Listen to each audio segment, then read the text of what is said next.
মধ্যপ্রাচ্যে আবারও বাড়ছে যুদ্ধের আশঙ্কা।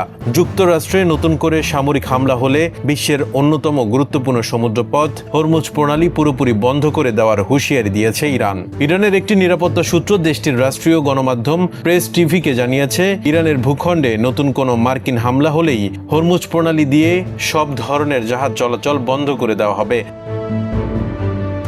একই সঙ্গে ইরান জানিয়েছে তারা এখন থেকে একটির বদলে দুটি নীতিতে জবাব দেবে, অর্থাৎ ইরানের একটি লক্ষ্যবস্তুতে হামলা হলে পাল্টা অন্তত দুটি লক্ষ্যবস্তুতে আঘাত হানা হবে।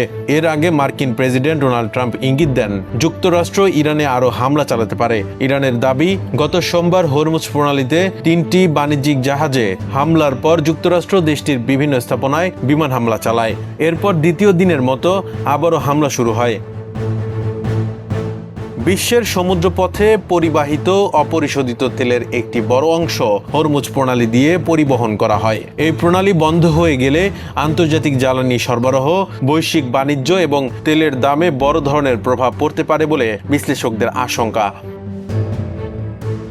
এদিকে ইরানের ইসলামী বিপ্লবী গার্ড বাহিনী IRGC দাবি করেছে তারা মধ্যপ্রাচ্যে যুক্তরাষ্ট্রের 85টি লক্ষ্যবস্তুতে ক্ষেপণাস্ত্র ও ড্রোন হামলা চালিয়েছে। অন্যদিকে মার্কিন সেন্ট্রাল কমান্ড জানিয়েছে তারা ইরানের 80টিরও বেশি লক্ষ্যবস্তুতে অভিযান পরিচালনা করেছে। দুই পক্ষের পাল্টাপাল্টি হুমকি ও সামরিক তৎপরতায় মধ্যপ্রাচ্যের পরিস্থিতি আরও উত্তপ্ত হয়ে উঠছে। বিশ্বের অন্যতম গুরুত্বপূর্ণ এই সমুদ্রপথ ঘিরে নতুন সংকট আন্তর্জাতিক জ্বালানি বাজার ও আঞ্চলিক নিরাপত্তায় কী প্রভাব ফেলে সেদিকেই এখন নজর বিশ্ব সম্প্রদায়ের।